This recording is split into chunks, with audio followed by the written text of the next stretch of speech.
The music of Erich Zann by H.P. Lovecraft. I have examined maps of the city with the greatest care, yet have never again found the Rue d'Azil. These maps have not been modern maps alone, for I know that names change. I have, on the contrary, delved deeply into all the antiquities of the place, and have personally explored every region, of whatever name, which could possibly answer to the street I knew as the Rue d'Azil. But despite all I have done, it remains an humiliating fact that I cannot find the house, the street, or even the locality, where, during the last months of my impoverished life as a student of metaphysics at the university, I heard the music of Erich Zann. That my memory is broken, I do not wonder, for my health, physical and mental, was gravely disturbed throughout the period of my residence in the Rue d'Azil, and I recall that I took none of my few acquaintances there. But that I cannot find the place again is both singular and perplexing, for it was within a half-hour's walk of the university and was distinguished by peculiarities which could hardly be forgotten by anyone who had been there. I have never met a person who has seen the Rue d'Azil. The Rue d'Azil lay across a dark river bordered by precipitous brick blear-windowed warehouses and spanned by a ponderous bridge of dark stone.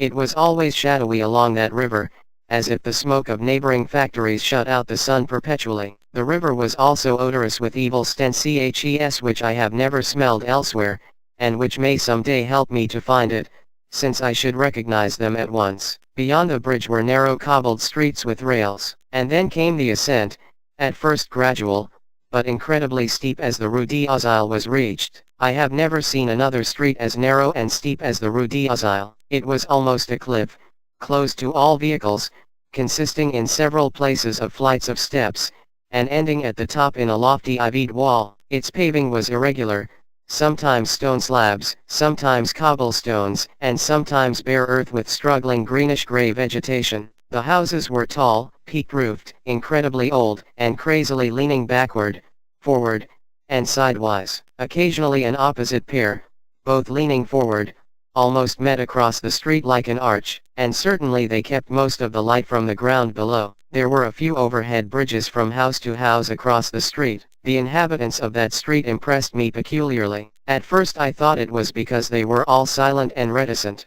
but later decided it was because they were all very old. I do not know how I came to live on such a street, but I was not myself when I moved there. I had been living in many poor places, always evicted for want of money, until at last I came upon that tottering house in the Rue d'Azil, kept by the paralytic Blandot. It was the third house from the top of the street, and by far the tallest of them all. My room was on the 5th story, the only inhabited room there, since the house was almost empty. On the night I arrived I heard strange music from the peaked garret overhead, and the next day asked old Blandot about it. He told me it was an old German viol player, a strange dumb man who signed his name as Erich Zann, and who played evenings in a cheap theater orchestra, adding that Zann's desire to play in the night after his return from the theater was the reason he had chosen this lofty and isolated garret room, whose single gable window was the only point on the street from which one could look over the terminating wall at the declivity and panorama beyond. Thereafter I heard Zann every night,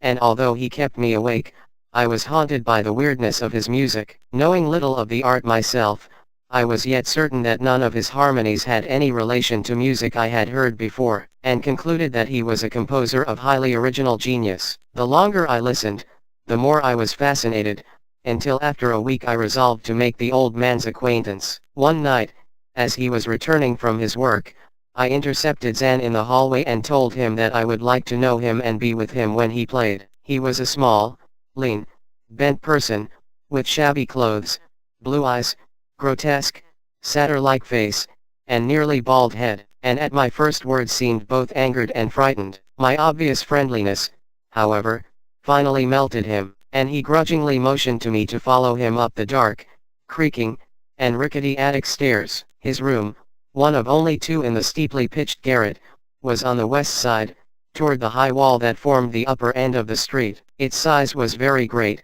and seemed the greater because of its extraordinary bareness and neglect. Of furniture there was only a narrow iron bedstead, a dingy washstand, a small table, a large bookcase, an iron music rack, and 3 old-fashioned chairs. Sheets of music were piled in disorder about the floor. The walls were of bare boards, and had probably never known plaster. whilst the abundance of dust and cobwebs made the place seem more deserted than inhabited. Evidently Erich Zann's world of beauty lay in some far cosmos of the imagination. Motioning me to sit down, the dumb man closed the door, turned the large wooden bolt, and lighted a candle to augment the one he had brought with him. He now removed his vial from its moth-eaten covering, and taking it, seated himself in the least uncomfortable of the chairs. He did not employ the music rack, but offering no choice and playing from memory, enchanted me for over an hour with strains I had never heard before, strains which must have been of his own devising. To describe their exact nature is impossible for one unversed in music. They were a kind of fugue, with recurrent passages of the most captivating quality, but to me were notable for the absence of any of the weird notes I had overheard from my room below on other occasions. Those haunting notes I had remembered, and had often hummed and whistled inaccurately to myself. So when the player at length laid down his bow, I asked him if he would render some of them. As I began my request, the wrinkled satyr-like face lost the bored placidity it had possessed during the playing, and seemed to shew the same curious mixture of anger and fright which I had noticed when first I accosted the old man. For a moment I was inclined to use persuasion, regarding rather lightly the whims of senility, and even tried to awaken my host's weirder mood by whistling a few of the strains to which I had listened the night before. But I did not pursue this course for more than a moment, for when the dumb musician recognized the whistled air, his face grew suddenly distorted with an expression wholly beyond analysis, and his long, cold, bony right hand reached out to stop my mouth and silence the illustrated his eccentricity by casting a startled glance toward the lone curtained window, as if fearful of some intruder, a glance doubly absurd, since the garret stood high and inaccessible above all the adjacent roofs, this window being the only point on the steep street, as the concierge had told me, from which one could see over the wall at the summit. The old man's glance brought Blandot's remark to my mind, and with a certain capriciousness I felt a wish to look out over the wide and dizzying panorama of moonlit roofs and city lights beyond the hilltop, which of all the dwellers in the Rue d'Azil only this crabbed musician could see. I moved toward the window and would have drawn aside the nondescript curtains, when with a frightened rage even greater than before the dumb lodger was upon me again, this time motioning with his head toward the door as he nervously strove to drag me thither with both hands. Now thoroughly disgusted with my host, I ordered him to release me, and told him I would go at once. His clutch relaxed, and as he saw my disgust and offense his own anger seemed to subside. He tightened his relaxing grip, but this time in a friendly manner, forcing me into a chair, then with an appearance of wistfulness crossing to the littered table, where he wrote many words with a pencil in the labored French of a foreigner. The note which he finally handed me was an appeal for tolerance and forgiveness. Zann said that he was old, lonely, and afflicted with strange fears and nervous disorders connected with his music and with other things. He had enjoyed my listening to his music, and wished I would come again and not mind his eccentricities, but he could not play to another his weird harmonies, and could not bear hearing them from another, nor could he bear having anything in his room touched by another. He had not known until our hallway conversation that I could overhear his playing in my room, and now asked me if I would arrange with Blandot to take a lower room where I could not hear him in the night. He would, he wrote, defray the difference in rent. As I sat deciphering the execrable French, I felt more lenient toward the old man. He was a victim of physical and nervous suffering, as was I, and my metaphysical studies had taught me kindness. In the silence there came a slight sound from the window. The shutter must have rattled in the night wind, and for some reason I started almost as violently as did Erich Zann. So when I had finished reading I shook my host by the hand, and departed as a friend. The next day Blandot gave me a more expensive room on the third floor, between the apartments of an aged moneylender and the room of a respectable upholsterer. There was no one on the fourth floor. It was not long before I found that Zann's eagerness for my company was not as great as it had seemed while he was persuading me to move down from the fifth story. He did not ask me to call on him, and when I did call he appeared uneasy and played listlessly. This was always at night. In the day he slept and would admit no one. My liking for him did not grow, though the attic room and the weird music seemed to hold an odd fascination for me. I had a curious desire to look out of that window, over the wall and down the unseen slope at the glittering roofs and spires which must lie outspread there. Once I went up to the garret during theater hours, when Zann was away, but the door was locked. What I did succeed in doing was to overhear the nocturnal playing of the dumb old man. At first I would tiptoe up to my old fifth floor, Then I grew bold enough to climb the last creaking staircase to the peaked garret. There in the narrow hall, outside the bolted door with the covered keyhole, I often heard sounds which filled me with an indefinable dread, the dread of vague wonder and brooding mystery. It was not that the sounds were hideous, for they were not, but that they held vibrations suggesting nothing on this globe of earth, and that at certain intervals they assumed a symphonic quality which I could hardly conceive as produced by one player. Certainly, Erich Zann was a genius of wild power. As the weeks passed, the playing grew wilder, whilst the old musician acquired an increasing haggardness and furtiveness pitiful to behold. He now refused to admit me at any time, and shunned me whenever we met on the stairs. Then one night as I listened at the door I heard the shrieking viol swell into a chaotic babble of sound, a pandemonium which would have led me to doubt my own shaking sanity had there not come from behind that barred portal a piteous proof that the horror was real, the awful, inarticulate cry which only a mute can utter,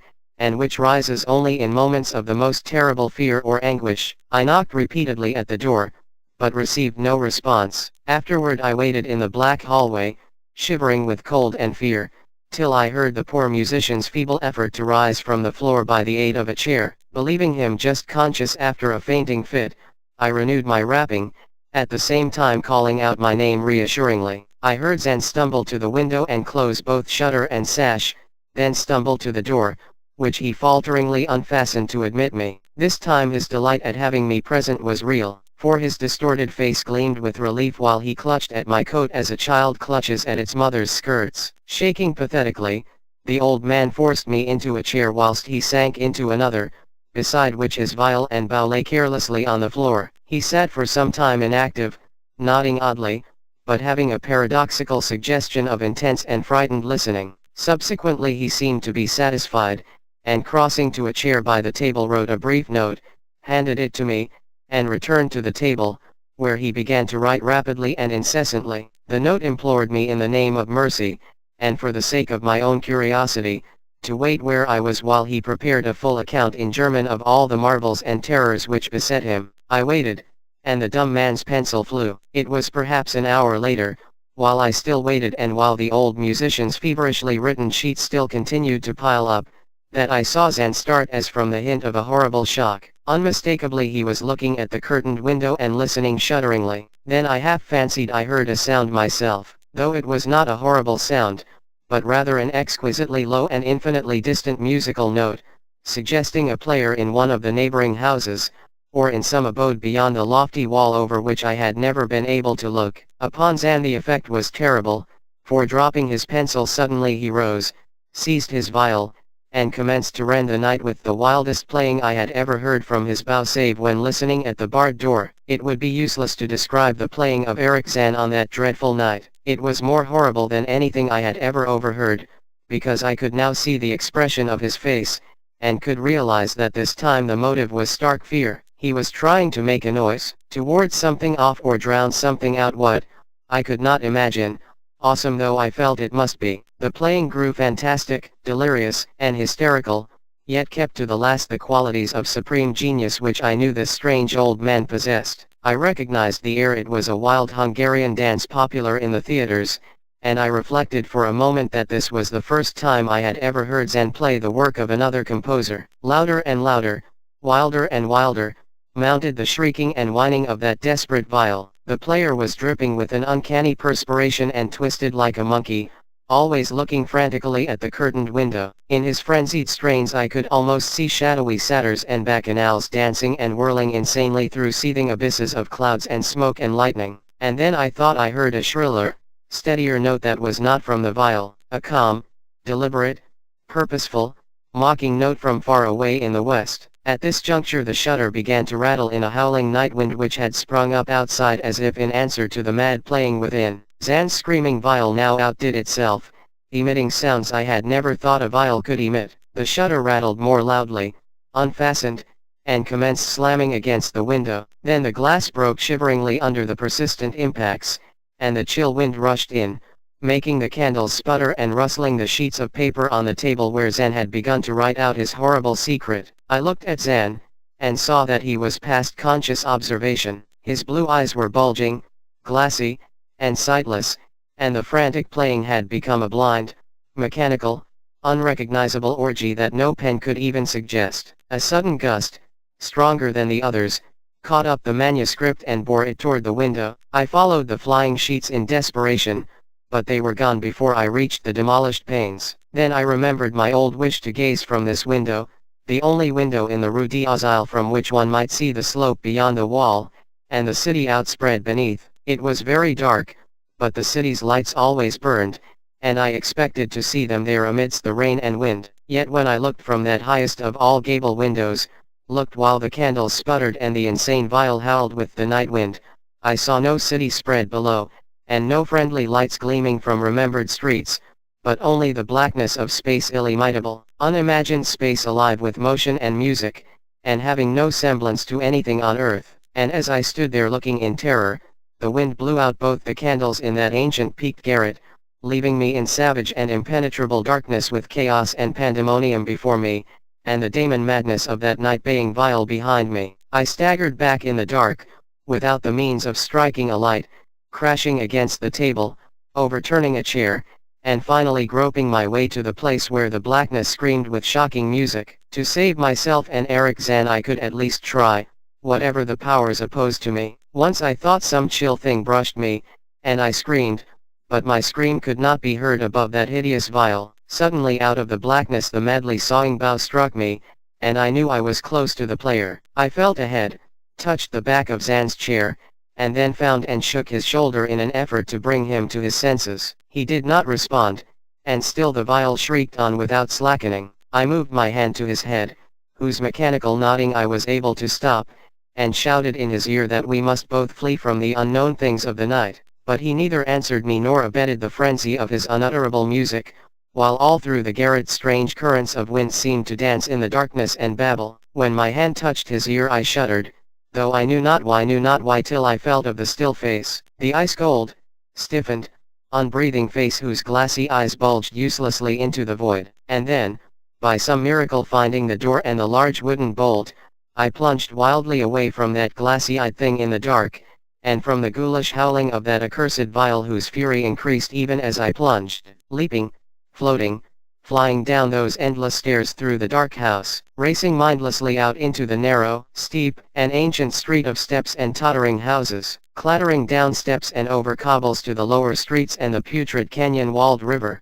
panting across the great dark bridge to the broader, healthier streets and boulevards we know. All these are terrible impressions that linger with me, and I recall that there was no wind, and that the moon was out, and that all the lights of the city twinkled. Despite my most careful searches and investigations, I have never since been able to find the Rue d'Azil, but I am not wholly sorry, either for this or for the loss in Undream.